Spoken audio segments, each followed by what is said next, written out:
Oke,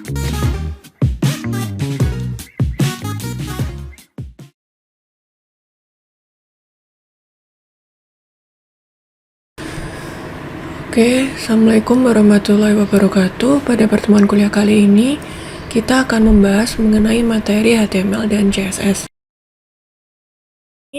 Saya akan menambahkan materi mengenai membangun suatu halaman web dari awal menggunakan HTML dan CSS.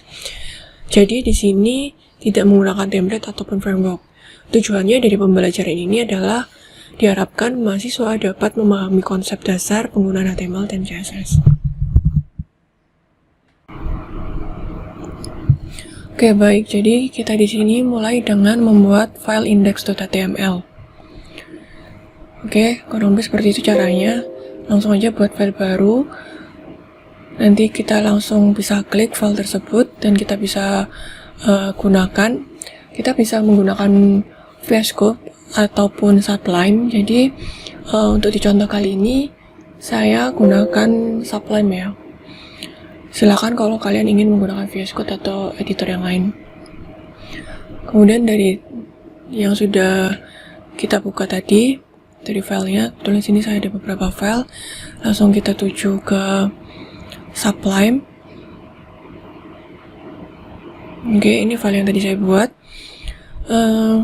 Kemudian di sini nanti kita akan mencoba menggunakan HTML. Kita ketik HTML. Oke, kita nanti kalau ngetikkan HTML seperti ini, maka akan tampil template-nya. Karena sudah kita simpan filenya dalam ekstensi .html. Oke, kurang lebih akan tampil seperti ini ya. Jadi kalian nggak perlu menulis satu persatu dan akan muncul seperti yang sudah kalian lihat tadi, ada template-nya sendiri. Kemudian terkait CSS, di pertemuan kali ini kita akan membahas beberapa model CSS ya.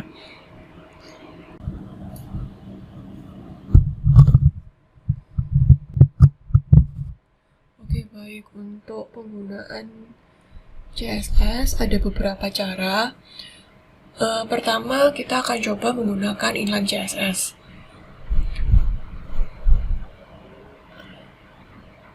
Inline CSS itu apa? Jadi di sini inline CSS itu CSS yang langsung dipanggil di dalam tag HTML.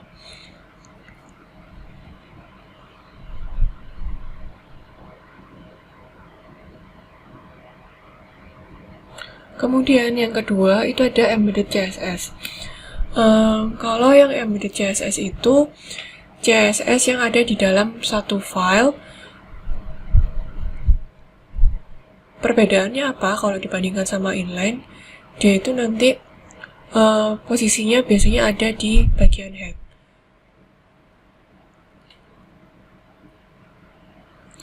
Jadi dia tetap ada di dalam file HTML, tapi biasanya diletakkan di bagian head. Kemudian yang ketiga yaitu external CSS. Kalau yang external CSS ini dia cukup berbeda dengan inline dan embedded karena dia berada di luar file yang menggunakan CSS ini. Jadi misalkan ada suatu file HTML dan menggunakan CSS, lah CSS-nya ini berada di luar file tersebut.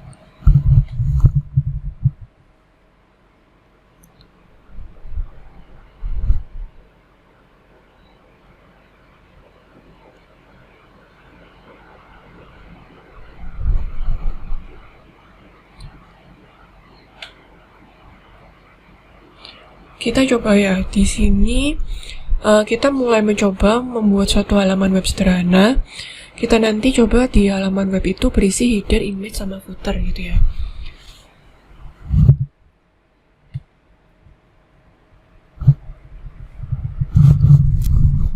Kemudian misalkan kita beri titelnya simple page. Kemudian nanti di sini akan ada beberapa bagian ya. Ya, jadi di sini kita gunakan div. Jadi nanti div ini memiliki tugas untuk membagi halaman secara vertikal. Jadi asumsinya di sini nanti ada header, body, sama footer.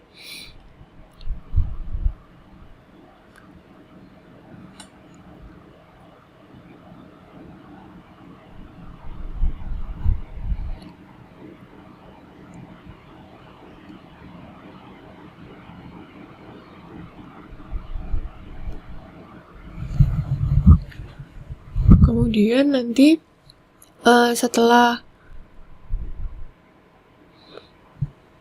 kita tambahkan perintah div di sini, kita tambahkan header. Misalkan kita ketik simple page seperti ini, atau mungkin biar beda kita beri judulnya simple HTML CSS page gitu ya.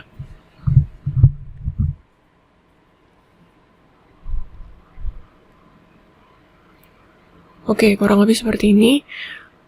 Ini untuk kita menjalankan, kita bisa klik filenya, nanti akan terbuka di browser Anda. Kemudian di situ nanti ada suatu halaman web yang sudah kalian buat. Kalau mungkin kalian lihat di sini kan masih kurang menarik ya, jadi kita nanti bisa perbaiki tampilannya melalui CSS.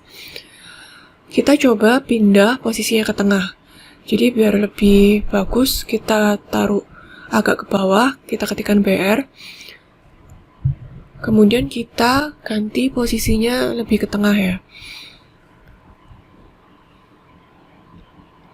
Kita gunakan nanti perintahnya align center. Nah di sini untuk di inline CSS ini, untuk deklarasinya seperti ini. Jadi di tagnya kita beri style, dan di dalam stylenya ini kita masukkan CSS-nya. Misalkan kita mau buat background color gitu ya.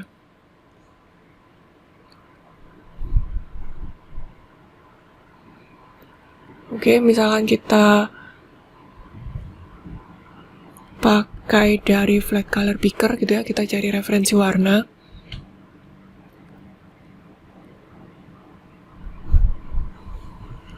Oke, misalkan di sini saya coba warna hijau ya. Di situ nanti kalian melihat beberapa pilihan warna. Silakan kalian sesuaikan kalian pengen warna apa. Saya ambil contoh untuk warna ini. Oke, silakan di copy langsung.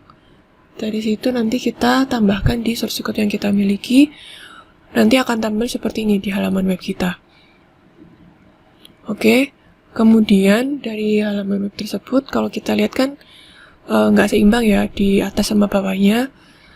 Biar seimbang, yang di bagian bawah kita beri warna juga. Jadi tambahkan BR 2 kali. Kita kopikan lagi, kita tambahkan warnanya. Kurang lebih seperti ini hasilnya. Jadi nanti akan lebih bagus tampilannya dibandingkan yang sebelumnya.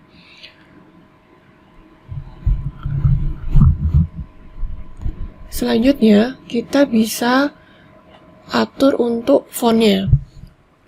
Jadi kita coba font untuk header, misal ada font Arial gitu ya. Kita juga bisa pakai font yang lain juga. Oke, mungkin seperti itu. Kalian bisa cari referensi juga untuk font-font yang ada di internet. Kalian bisa cari font apa yang bagus atau yang kalian inginkan. Misalkan di sini saya cari referensi di W3 School ya. Kalian bisa menuju webnya W3 School. Di situ ada beberapa contoh font.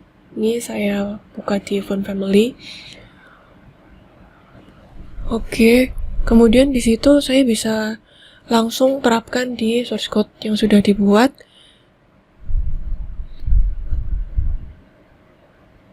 Di sini saya coba dari yang ada di W3 School, misalkan mau pakai kayak monospace atau mungkin sans serif ya di sini. Oke, di sans serif ini nanti akan tampil kurang lebih seperti ini. Oh, maaf, ini sebenarnya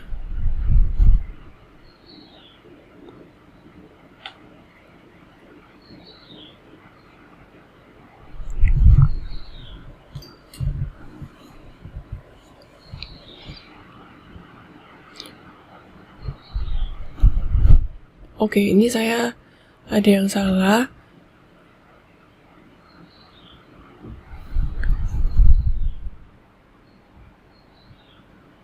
Oke, belum berubah ya.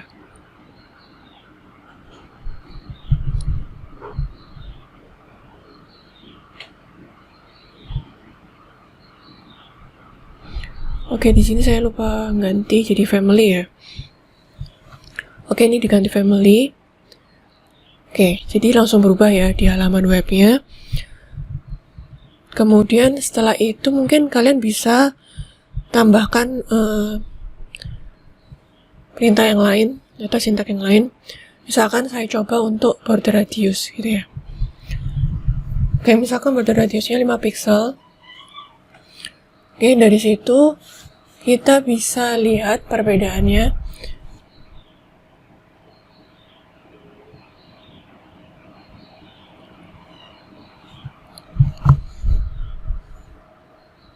Oke, bisa diamati ya perbedaannya apa dengan menambahkan border radius. Oke, baik. Selanjutnya kita coba tambahin gambar ya di halaman web ini. Saya di sini udah nyiapin gambarnya. Jadi kemudian biar lebih mudah kita buat folder sendiri.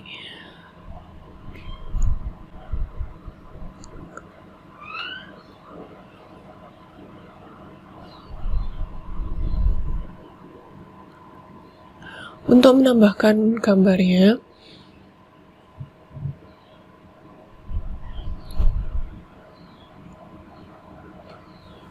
oke, ini tadi dipindahin ya gambarnya ke folder yang tadi sudah saya buat. Jadi caranya seperti ini untuk menambahkan gambar. Perintahnya img src, kemudian di folder gambar di mana gambar itu berada.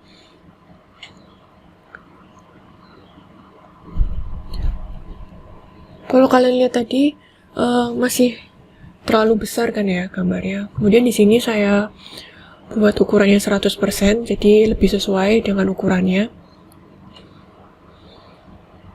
Oke, ini saya buat 100% untuk lebarnya, jadi hasilnya seperti ini, lebih bagus dibandingkan yang sebelumnya.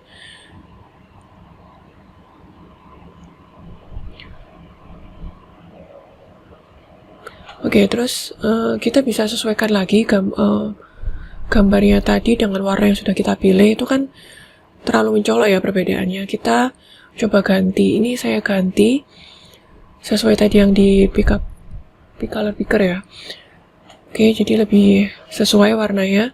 Kemudian selanjutnya di sini kita coba untuk marginnya biar ada jaraknya.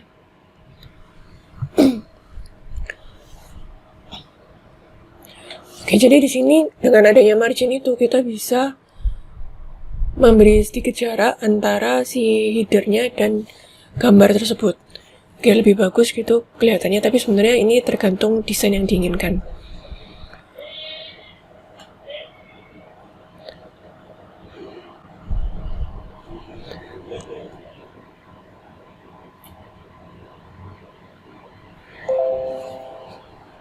Kemudian di sini kita bisa coba untuk mengubah border radiusnya.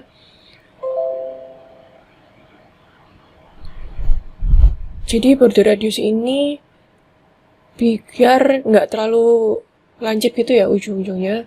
Jadi kurang lebih nanti akan lebih rapi di ujung-ujungnya.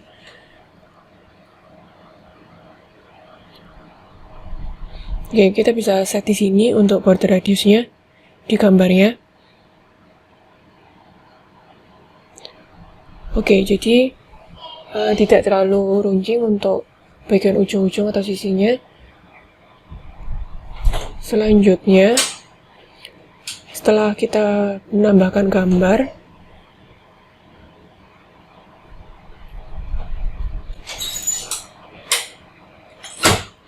kita bisa tambahin footer ya. Untuk menambahkan footer, di sini kita bisa tambahkan div yang baru. Misalkan di sini kita kasih label, namanya contohnya aja untuk apa ya, perkuliahan online gitu ya. Kan biasanya ada copyright juga, nih saya tambahin.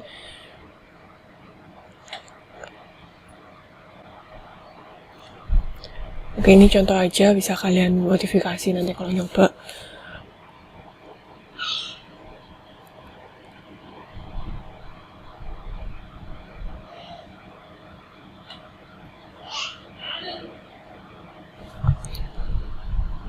Oke, kemudian selanjutnya kita tambahkan untuk posisinya dan juga untuk warnanya juga.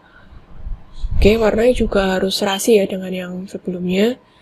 Langsung aja di copy dari tadi yang color picker-nya.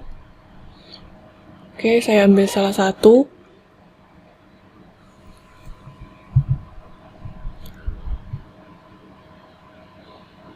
Oke, kurang lebih seperti itu.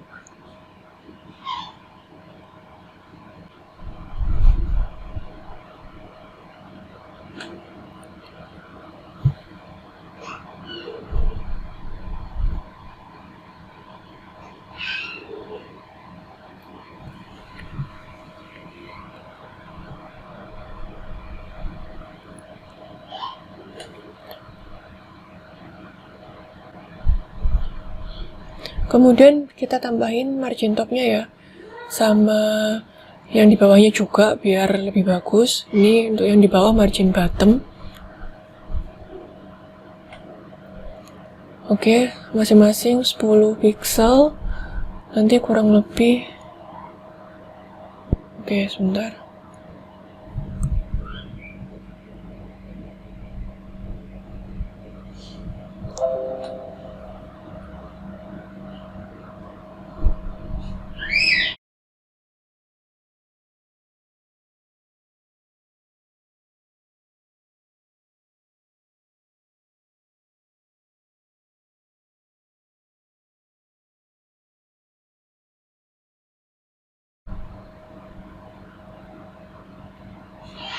Oke, kita coba ganti. Oke, kita coba pakai padding aja. Kita pakai padding 50 pixel gitu ya. Oke, nanti jadinya seperti itu. Oke, kemudian kita bisa juga ganti ukurannya. Oke, itu 30 pixel ya, lebih kecil. Oke, setelah kita tampilkan, kita refresh. Kita akan lihat tampilannya. Selanjutnya,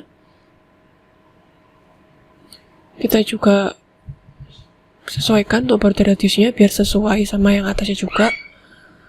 Oke, itu border radiusnya.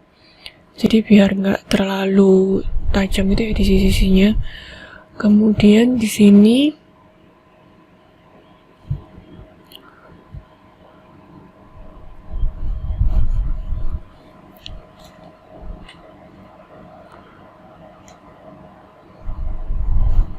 oke, coba saya ganti fontnya juga sekalian. Saya copy aja dari yang Witri School tadi.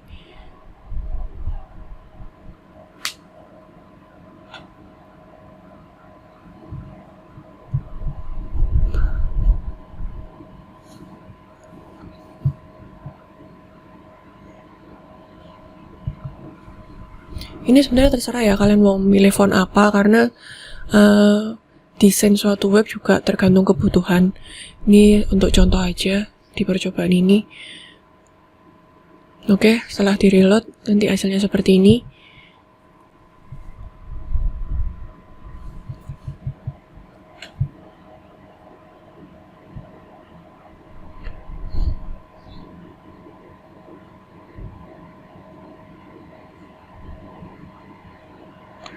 Yang atasnya tadi Anda ganti juga ya untuk headernya biar sama.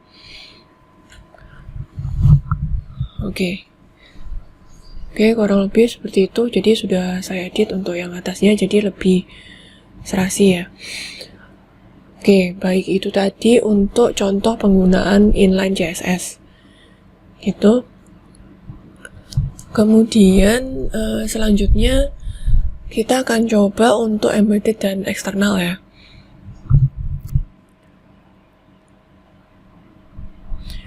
Jadi tadi yang pertama kita udah coba inline CSS.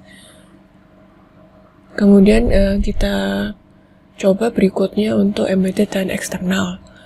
Untuk embedded dan eksternal ini nanti kita gunakan pemanggilan kelas dan ID. Itulah perbedaannya dengan inline CSS ya. Jadi kalau kita pakai embedded atau eksternal, nanti ada beberapa cara pemanggilan. Yang pertama itu kita pakai kelas. Nah, kalau pakai kelas, di situ nanti kita pakai tanda titik gitu ya. Kemudian nanti akan disertai dengan nama atribut. Yang kedua, di sini nanti kita juga bisa pakai ID. Nah, kalau pakai ID, yang digunakan itu tanda pagar, kemudian disertai nama atributnya. Oke, contohnya seperti ini. Jadi kita ketikkan dulu style di bagian head. Seperti tadi saya sampaikan, jadi ini digunakan di bagian head untuk yang embedded ya. Kemudian setelah itu kita bisa coba untuk menerapkan CSS-nya di sini. Pertama, mungkin kita coba untuk header-nya dulu. Oke, kita coba untuk header.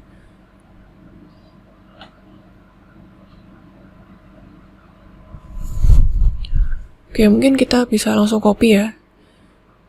Oke, biar tahu apakah nanti bisa menghasilkan tampilan yang sama atau enggak dengan cara yang berbeda. Oke, baik.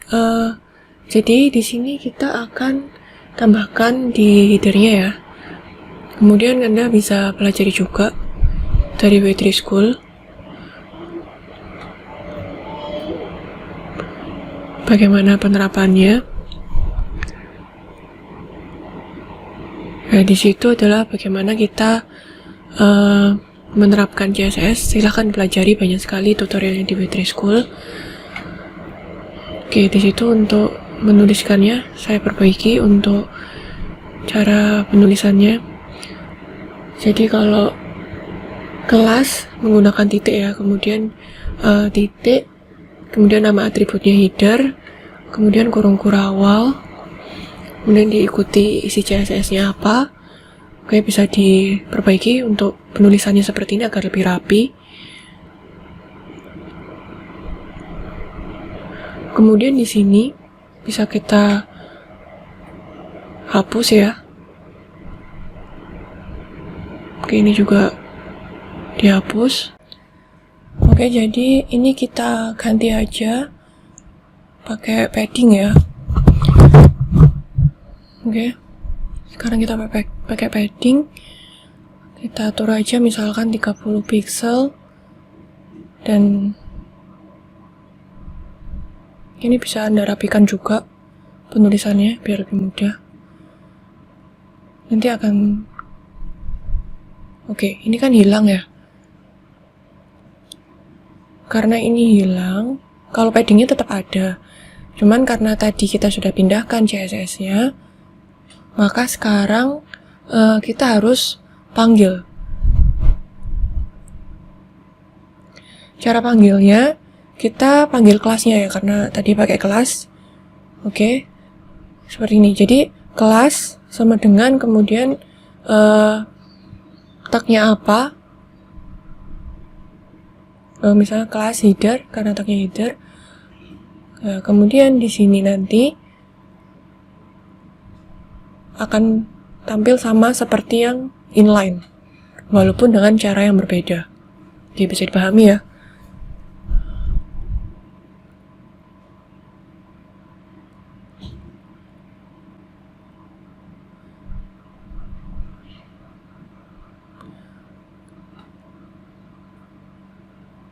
Di sini banyak sekali tutorial yang bisa kalian pelajari lebih lanjut juga.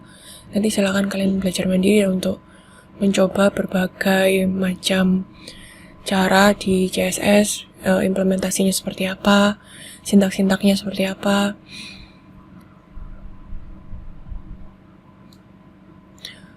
Kemudian kita lanjutkan.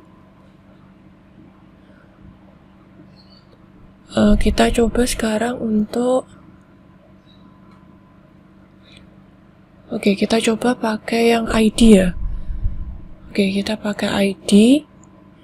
Misalkan untuk mengatur paddingnya. Jadi paddingnya di sini kita bisa hapus ya. Oke, paddingnya terhapus kan.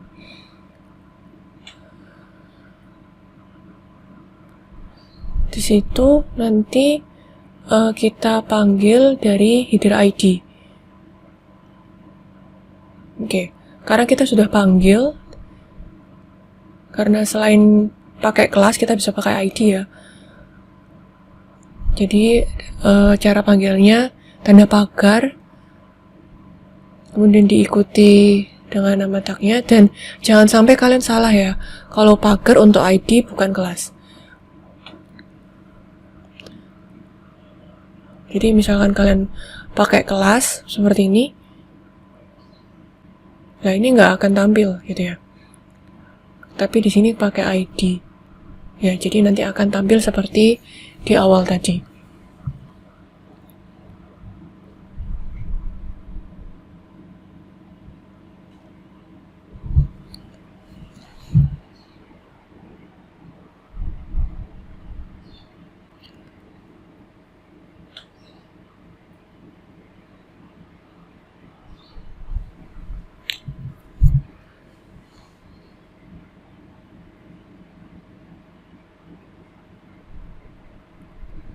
Oke, selanjutnya kita coba untuk yang selanjutnya di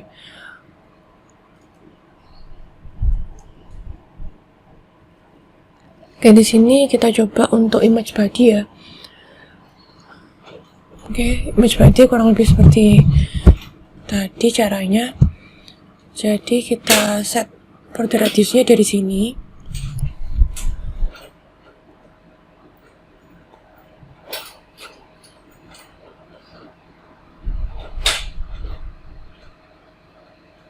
Oke, kalau misalkan sudah kita ambil kan berarti terhapus juga ya untuk CSS-nya karena belum dipanggil. Jadi di sini tambahkan juga width-nya 100% sama seperti yang di bawah. Ini dihapus. Oke, jadi ini kembali seperti awal tadi sebelum ditambahkan atau belum disesuaikan width-nya. Nah, untuk bisa menggunakan image body tadi, kita panggil kelasnya. Oke, margin body ini. Dan kelasnya image body tadi. Oke, kurang lebih seperti ini tampilannya. Jadi akan sesuai yang tadi. Yang inline tadi. Oke, itu penggunaan CSS-nya untuk image body. Kemudian terakhir ini kita coba untuk footer. Kita pengen mendesain footernya seperti apa, kita bisa pindahkan juga untuk versi embed-nya. Oke, kita pindahin aja. Oke, yang kedua untuk footer body-nya kita copy aja dari sebelumnya agar lebih cepat. Oke, kita hapus.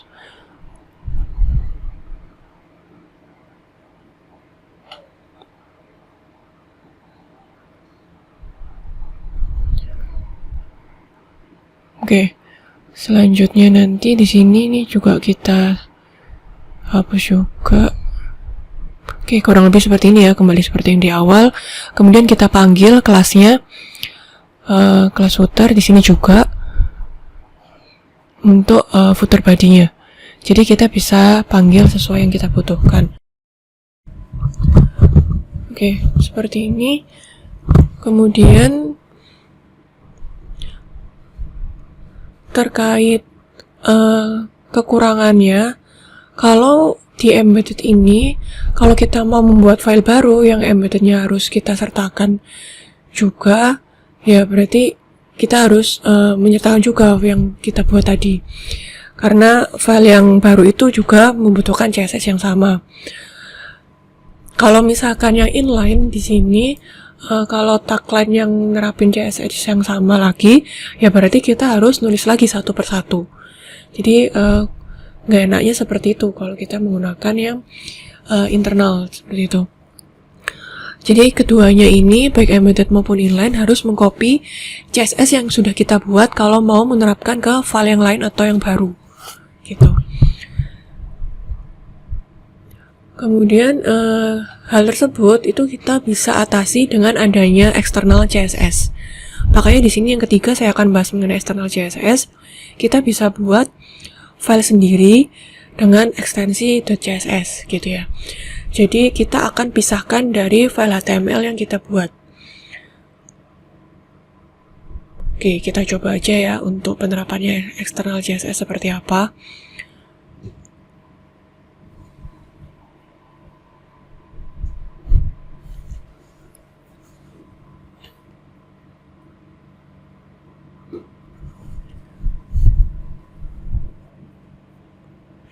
Jadi misalkan di sini kan kita sudah membuat ya CSS yang kita butuhkan untuk halaman web sederhana yang tadi kita buat.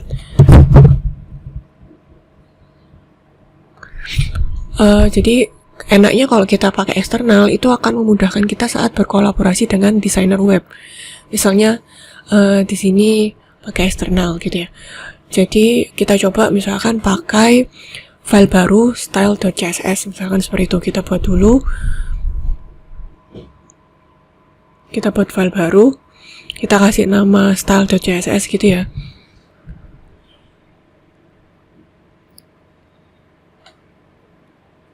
Oke, seperti itu. Kemudian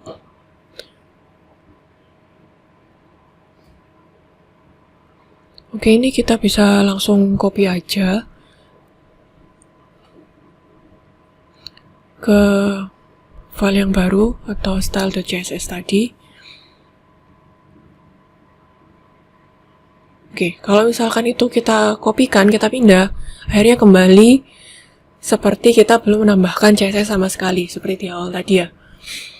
Oke, ini untuk CSS-nya. Oke, kita taruh di folder CSS gitu ya, biar lebih gampang untuk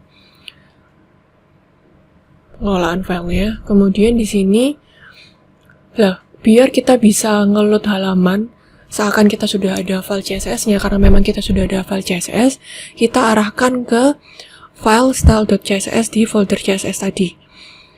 Gitu ya, jadi kita arahkan di folder CSS dan file style.css ini kita panggil.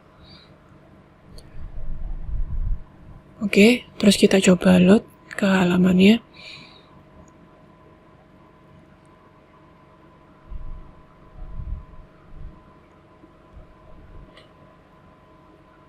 Oke, saat di refresh, kita akan melihat tampilan yang sama seperti dengan dua cara sebelumnya.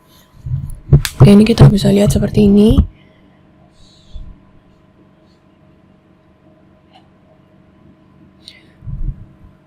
Jadi yang tadi di halaman index.html sementara CSS-nya tidak bisa, setelah kita panggil akan kembali lagi CSS-nya karena kita sudah memanggil dari file style.css. Oke, jadi dengan adanya external CSS ini lebih memudahkan kita nantinya misalkan kita mau berkolaborasi dengan desainer web gitu ya. Oke, kurang lebih seperti ini untuk penerapannya dalam penggunaan eksternal CSS gitu ya.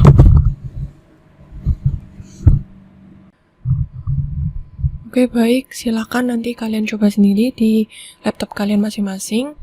Jangan lupa mempelajari untuk setiap perintah-perintah yang digunakan dalam HTML dan CSS. Terima kasih. Wassalamualaikum warahmatullahi wabarakatuh.